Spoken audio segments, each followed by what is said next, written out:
Hello everyone, welcome to Literature Square. I request you all to watch the video till end and to like and subscribe the channel for regular updates. So today we will learn about a novel written by Raja Rao which is named Kantapura. It is a very interesting novel. So please आप इसको last तक सुनिएगा. इसकी story जो है कहानी है बहुत ही इंटरेस्टिंग है. नॉवल स्टार्ट करने से पहले उसकी समरी से पहले मैं आपको इसकी इंट्रोडक्शन बता देती हूँ नॉवल की. तो ये जो नॉवल है राजा राव ने लिखी थी 1938 में. ये कहानी जो है एक साउथ इंडियन विलेज जो कांतापुरा एक साउथ इंडियन विलेज का नाम है. जो जो गांव जो था जब गांधी जी की सत्याग्रह मूवमेंट चली थी उससे इंस्पायर हुआ था. मतलब उन लोगों ने भी उस जो गांधी जी की सत्याग्रह मूवमेंट चली थी उसमें उन्होंने साथ दिया था. ये स्टोरी जो है 1930s में इंडिया की जो हिस्टोरिकल और पॉलिटिकल सिचुएशन थी एक्चुअल इंडिया में क्या हो रहा था ये उसको दर्शाती है. और इस पूरी बुक में आप ये देखेंगे कि गांधीयन थॉट जो है गांधी जी की सोच जो है गांधी जी का जो लोगों पे प्रभाव पड़ा था ये थ्रू आउट द नॉवल दिखा गया है. तो इसकी समरी जो है नॉवल की समरी वो अब मैं स्टार्ट कर देती हूँ. कांथापुरा जो है आप ये ध्यान दीजिएगा एक सोशल नॉवल है. एक विलेज के बारे में और उसके लोगों के बारे में जिनकी जिंदगी उथल पुथल हो गई थी. छोटा सा गांव है ये. और ये जो इसकी स्टोरी है ये हमें कौन बताता है. अभी आप जो कैरेक्टर्स लिखे हैं आप प्लीज उनको ध्यान से देखिएगा. ये स्टोरी इसके बारे में जो बताती है वो है अचक्का. अचक्का कौन है. एक ब्राह्मण है. ब्राह्मण लेडी है. बूढ़ी दादी माँ है. वही पूरी स्टोरी नरेट करती है. स्टोरी की नरेटर भी वही है. वो इस स्टोरी को एक स्थल पुराण के जैसे बताती है. तो दोस्तों स्थल पुराण क्या होता है. स्थल पुराण होता है किसी जगह के बारे में पौराणिक तरीके से बताना. तो ये जो पूरी नॉवल है एक स्थल पुराण के तरीके से बताई गई है. इसके अंदर वो बताती है शुरुआत जो वो करती है नॉवल की. तो दोस्तों वो इस तरह से होती है कुछ. वो बताती है कि कांतापुरा ऐसा दिखता था. उसमें इतने सुंदर सुंदर पहाड़ थे. नदियां बहती थी. ये स्टार्ट करते करते फिर वो बताती है वहां की गॉडेस के बारे में. वहां की देवी के बारे में. उन लोगों में बहुत एक मान्यता थी कि एक कैंचम्मा हिल थी वहां पे. तो लोगों में जो गांव वाले थे उनमें ये बहुत ज्यादा मान्यता थी कि जो केंचेम्मा हिल पे देवी केंचेम्मा रहती है. जो जब भी विलेज पे गांव पे कोई भी मुसीबत आती है कोई भी प्रॉब्लम आती है तो वो उनका ध्यान रखती है. उनको बचाएगी वो.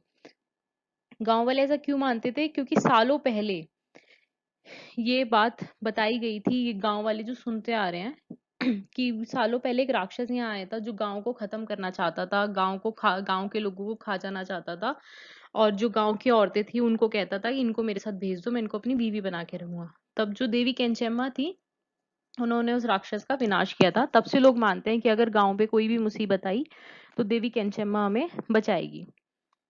जो अचक्का है वो कहानी स्टार्ट करती है. वो बताती है बहुत सारे रेजिडेंट्स के बारे में. मतलब गांव में कितने लोग रहते हैं. गांव में हर कास्ट के लोग रहते हैं. ब्राह्मण शूद्र लो कास्ट अपर कास्ट सब रहते हैं. जो गांव वाले हैं बहुत ही पुराने ख्यालों के बहुत ही पुराने विचारों के और बहुत ही धार्मिक लोग हैं. गांव वालों की जिंदगी दोस्तों एकदम अच्छी चल रही थी. एकदम काम प्लेसेड शांति भरी जिंदगी वो जी रहे थे जब तक मूर्ति देखेंगे आप. मूर्ति जो है एक ब्राह्मण है. इस पूरी नॉवल का सेंट्रल फिगर है. यानी पूरी नॉवल इसी की कहानी है. जब तक वो गांव में गांधी सत्याग्रह मूवमेंट नहीं लाया. मूर्ति जो था वो गांधी जी का फॉलोअर था. तो उसने क्या करा गांव वालों की जिंदगी एकदम सुकून से शांति से वो जी रहे थे. तभी उसने अचानक से कहा कि गांव में भी ये सत्याग्रही मूवमेंट आनी चाहिए. गांव वाले भी जो है इनको पता चलना चाहिए कि ब्रिटिशर्स के राज के अंदर ये रह रहे हैं. तो गांधी जी जो थे उस टाइम ब्रिटिशर्स से लड़ रहे थे कि इंडिया छोड़ो तुम. तो ये भी मूर्ति ने गांव में यही मूवमेंट स्टार्ट करा कि भाई अब तुम जाओ और हम ब्रिटिशर्स के खिलाफ लड़ेंगे. और गांधी जी जो है वो हमारे भगवान की तरह से आए हैं हमारे पास. तो अब हम गांधी जी की बात मानेंगे.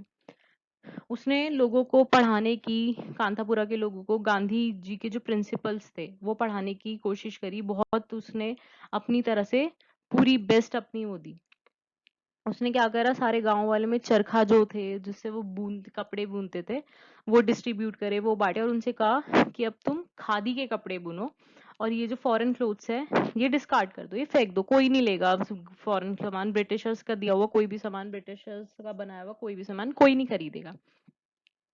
और वो अनटचेबिलिटी भी मिटाना चाहता था, यानी जो ऊंच नीच की जो ये होती है लाइन है, और लोगों में ऊंच नीच की जो बात फैलती है, वो ये भी मिटाना चाहता था, क्योंकि गांधी जी आप जानते हैं कि वो ऊंच नीच के खिलाफ थे। अब जब वो गांधीयन फिलॉसफी गांव वालों को समझा रहा था, तभी क्या हुआ, जब वो गांव वालों को ये सब बता रहा था कि भाई तुम्हें गांधी जी के विचारों को और इनको समझना चाहिए, इनको फॉलो करना चाहिए, तभी वहीं पे एक स्केफिंगटन कॉफी एस्टेट है दोस्तों। ये ब्रिटिशर्स का अपना एक पूरा एस्टेट था। ये कॉफी एस्टेट है जहाँ पे कुछ प्रॉब्लम हुई। तो दोस्तों स्केफिंगटन कॉफी एस्टेट में क्या होता है, वहां पे जो साहिब होते हैं, साहिब का एक मिस्त्री होता है, वो ये खबर फैला देता है कि वहां पे काम की जरूरत है, लोगों की जरूरत है, और ये काम की जो तलाश में लोग होते हैं, बहुत सारे कुली जो होते हैं, वो वहां पे आ जाते हैं जो स्केफिंगटन कॉफी एस्टेट है। तो साहिब उनसे कहता है कि साहिब का जो मिस्त्री है वो कहता है बहुत पैसे मिलेंगे तुम्हें और काम भी बहुत ज्यादा मुश्किल नहीं है। लेकिन जब कुली वो काम करना शुरू करते हैं, तब उन्हें पता चलता है कि यहाँ पे काम तो बहुत है, लेकिन उस हिसाब से उन्हें पैसे कम मिल रहे हैं। अब क्या होता है दोस्तों, कुछ टाइम बाद ये सब ऐसे ही चलता रहता है। साहिब जो होता है वो मर जाता है, तो उसका जो भांजा होता है वो आता है अब साहिब की जगह पे। वो लोगों से इतना रूड नहीं होता इन कुली से, लेकिन वो क्या करता है, गांव की औरतों के साथ बदतमीजी करता है। तो एक आदमी जब उसको मना करता है, एक कुली जब मना करता है, क्या करता है, उसको जान से मार देता है। तो ये खबर जब मूर्ति को पता चलती है कि कुलीस की वहां पे क्या कंडीशन है, तो दो ब्राह्मण क्लर्क जो होते हैं वो उसको जाके मूर्ति को ये सब बताते हैं। और मूर्ति क्या करता है, ब्रिटिशर्स के खिलाफ कुलियों के साथ मिलके, जो वहां पे कुली काम करते हैं, रैली निकालता है कि ये जो तुमने कुली के साथ ये हार्श ट्रीटमेंट कर रहे हो, ये जो तुम उन्हें पीड़ित कर रहे हो, ये बंद करो। बाद में क्या होता है, बड़े खान, आप ये देखेंगे बड़े खान जो है ब्रिटिशर्स का ही एक पुलिसमैन है।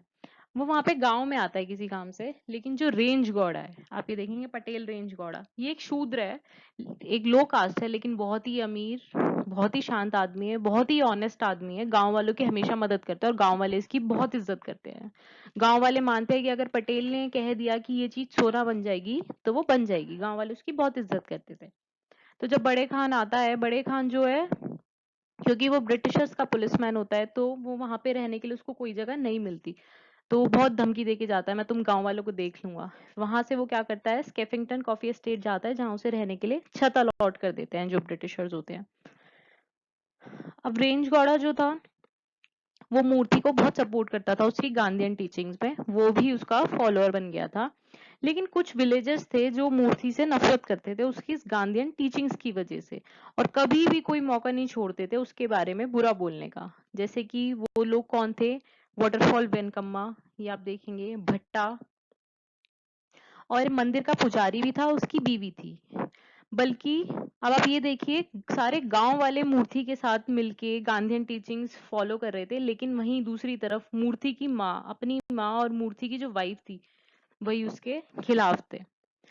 क्या करा उन्होंने, मूर्ति ने गांधीयन टीचिंग्स जो थी वह प्रमोट करने के लिए, जैसे वो चरखे बांटता था, लोगों के जाता था, तो हर घर में जाता था, ऊंची जात भी नीची जात भी। तो एक बारी वो एक परिहा के घर में चला गया, उसका नाम था रचना। तो वहां जाता है, लेकिन अब वो ब्राह्मण है, तो वो क्या करता है, उनकी जो दहलीज है, वो जो परिया के घर की दहलीज है, अंदर जाने से कतराता है मूर्ति, लेकिन फिर भी डरता कांपता अंदर चला जाता है। तो जैसे ही रचना की जो वाइफ होती है उसको पीने के लिए दूध देती है, ऑफर करती है, तो वो रीजन ढूंढता है उसको अवॉइड करने की, क्योंकि वो एक ब्राह्मण है। तो जबकि आप ये देखिएगा फ्रेंड्स कि वो एक तरफ गांधी जी को फॉलो कर रहा है, जो ऊंच नीच के खिलाफ है, गांधी जी अनटचेबिलिटी हटाना चाहते हैं, लेकिन वहीं मूर्ति जो है गांधी जी का फॉलोअर होके भी वो इस अनटचेबिलिटी से दूर नहीं रह पा रहा। अब आप ये देखिए, ब्राह्मण है वो, उसके मन में वो जो कंसिडरेशन है कास्ट का, वो कितना डीप है कि वो भूल नहीं पा रहा है, जबकि वो गांधी जी को ही फॉलो कर रहा है। अब वो वहां से जब वापस आता है, तो उसकी माँ को जब इस बारे में पता चलता है, मूर्ति की माँ को, कि ये परिया का घर में होकर आया, तो क्या करती है, उसको डांटती है और उसको घर में किचन में नहीं घुसने देती। और वो भी इस बात से कुछ भी बहस नहीं करता, उसको पता होता है कि उसने गलती करी है। हम मंदिर में क्या होता है, क्योंकि गांव वाले जो थे बहुत ही ज्यादा धार्मिक थे, बहुत ही ज्यादा पुराने विचारों के थे, ऑर्थोडॉक्स लोग थे, तो क्या कहते हैं, मंदिर में हर बार एक हरि कथा होती है। हरि कथा क्या होती है, जिसमें विष्णु जी की कहानियां सुनाई जाती है। तो गांव में हमेशा टाइम टू टाइम ये होती थी हरि कथा मंदिर में। तो जो हरि कथा मैन था, जो हरि कथा सुनाता था, जय रामाचार, वो बहुत ही फेमस हरि कथा मैन था, जो लोगों को अपनी कहानियों के थ्रू गांधी जी की फिलॉसफी समझाता था। तो लोगों को तो लगता था वो भगवान के बारे में बता रहे हैं, जबकि वो गांधी जी की स्टोरीज उन तक पहुंचाता था। अब क्या हुआ, ये हरी कथा की बात जब लोगों तक फैली, पुलिस वालों को पता चली, तो पुलिस ने उसे अरेस्ट कर लिया, जय रामाचार को, और फिर वो वापस कभी गांव में नहीं दिखा। लेकिन उसके एक अरेस्ट होने के बाद भी मूर्ति ने अपना काम जारी रखा, और उसकी मूवमेंट जो थी, मूर्ति जो सत्याग्रही मूवमेंट गांव से बढ़ा रहा था, वो अथॉरिटीज तक पहुंची। जो ब्रिटिश अथॉरिटीज थी वहां तक पहुंची, और पुलिस ने उसे अरेस्ट कर लिया, मूर्ति को। अब मूर्ति की एब्सेंस में पूरी मूवमेंट जो थी वो बहुत ज्यादा पैनिक हो गई। उन लोगों को लगा अब हमारा कौन है लीडर, कौन देखेगा। तो मूर्ति की एब्सेंस में जो पटेल रेंज गौड़ा है, और जो ये सेविका संघ की जो औरतें हैं, रंगम्मा और रत्ना, इन्होंने क्या करा, इन्होंने पूरी सिचुएशन संभाली, और गांव में न्यूज़पेपर का भी बंदोबस्त किया, ताकि उन्हें वो खबर मिलती रहे कि आखिर दुनिया में चल क्या रहा है। अब जैसे ही मूर्ति को पुलिस वालों ने छोड़ दिया, मूर्ति की जो मूवमेंट थी, वो जो सत्याग्रही मूवमेंट जो थी, जो वो गांव में चला रहा था, उसने और स्पीड पकड़ी, और लोग उसके साथ जुड़ते गए। लेकिन क्या हुआ, तो दोस्तों तभी थोड़े टाइम बाद जब वो सत्याग्रही मूवमेंट चल रही थी, तो पुलिस वालों ने गांधी जी को अरेस्ट कर लिया। लेकिन मूर्ति ने अपनी जो सत्याग्रही मूवमेंट जो वो गांव से चला रहा था, उसने वो जारी रखी। उसने क्या करा, जो वहां पे टेडी शॉप्स थी, टेडी शॉप्स क्या होती है, अल्कोहलिक शॉप्स थी, उसने वो बंद कराने के लिए मूवमेंट चालू रखी अपनी, ताकि वो क्योंकि वो टेडी शॉप जो थी ब्रिटिशर्स की थी, तो उसने क्या करा कि ब्रिटिशर्स से लिया हुआ कोई भी सामान हम नहीं खरीदेंगे, ब्रिटिशर्स की कोई भी चीज हम नहीं लेंगे, ताकि उनका नुकसान हो। लेकिन पुलिस वालों ने जब ये उन अपनी मूवमेंट, ये टेडी शॉप्स तोड़ रहे थे गांव वाले, पुलिस वालों ने उनको बहुत बुरी तरह से, गांव वालों को सबको मारा। पुलिस वालों ने औरतों बच्चों किसी के भी लिए सिंपैथी नहीं दिखाई, किसी को भी नहीं बख्शा। अब इस 3 दिन बाद क्या हुआ, जो यूरोपियंस थे, बहुत अमीर अमीर यूरोपियंस आए कांतापुरा में, क्योंकि गवर्नमेंट ने क्या करा, अब जब गांव में सत्याग्रही मूवमेंट बढ़ रही थी, गवर्नमेंट जो थी वो तब ब्रिटिशर्स की थी, तो उन्होंने क्या करा कि सोचा कि ये गांव वालों को निकालते हैं यहाँ से, उनकी जमीनों का ऑक्शन कर दिया, नीलामी कर दी उनकी जमीनों की। तो तभी जब एक गांव वाले ने गांधीयन फ्लैग जो है, रेवोल्यूशनरी फ्लैग जो था उस टाइम का, जो वो अपनी पार्टीज का बनाते थे, वो फहराया, तो पुलिस वालों ने प्रोटेस्टर्स के अगेंस्ट फायरिंग शुरू कर दी, गांव वालों पे फायरिंग शुरू कर दी। तो क्या होता है दोस्तों, वो एकदम से माहौल जो है भागा दौड़ी का बन जाता है। जो औरतें होती हैं वो गन्नों के खेत में जाके छुप जाती है, और देखती हैं कि कैसे उनके आसपास के लोगों को, उनके फैमिली मेंबर्स को कैसे मारा जा रहा है, गांव वालों को कैसे वो लोग मार रहे हैं, कितनी बेदर्दी से। और ये सब लोग कांथापुरा छोड़ के भागने लगते हैं। वो इतनी दूर भागते हैं कि जहां से कोई उन्हें पकड़ ना पाए। अब वो भागते भागते कहाँ पहुंचते हैं, काशीपुर गांव में, जहाँ पे लोग उनका बहुत स्वागत करते हैं, और उन्हें क्या कहते हैं, पिलग्रिम्स ऑफ महात्मा। बहुत ऑनर से, बहुत रिस्पेक्ट से उन्हें उस गांव में जगह देते हैं।